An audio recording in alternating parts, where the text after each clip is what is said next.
April is Child Abuse Awareness Month, and this morning we'll be looking at some of the signs that are not so obvious when it comes to child abuse.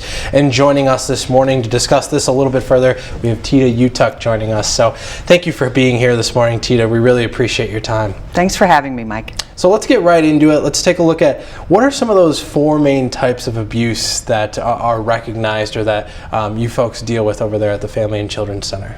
So the four main types of abuse are emotional, sexual, physical, and neglect of a child.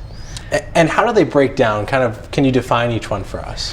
Certainly, there are some red flags and warning signs that help you identify the different kinds of abuse. But what's important is that some of the signs overlap, so further investigation will differentiate the types of abuse, right?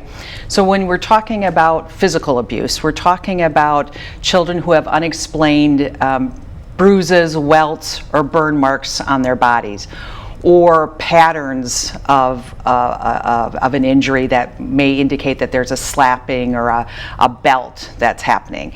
When you talk to the child may have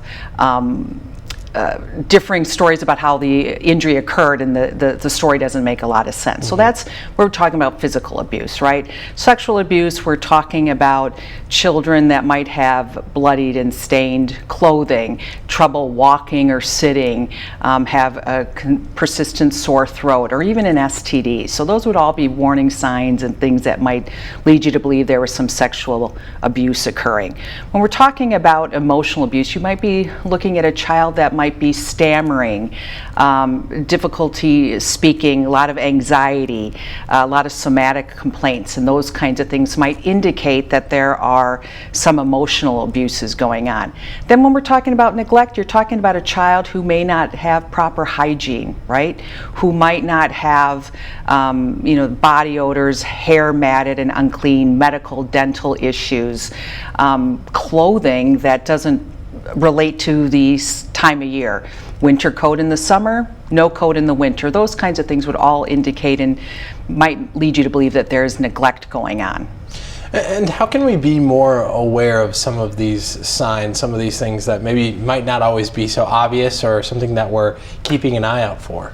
Certainly, I think one of the things I would encourage folks to think about is if your child all of a sudden changes their behavior in a pretty significant or an extreme way.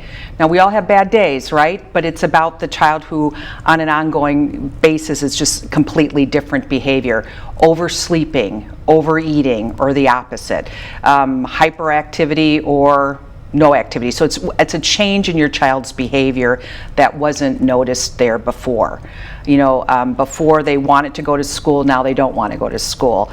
A child who's in school who doesn't want to go home anymore. A child who used to have best friends and didn't mind the babysitter, but now all of a sudden minds the babysitter. So a parent is looking for, or a caregiver, any adult looking for an extreme difference in a child's behavior would all be signs that perhaps something is going on, and you might want to take a look at that.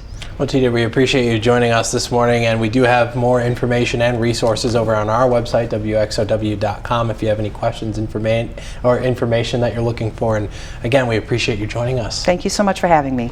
And now we'll send it over to Miller.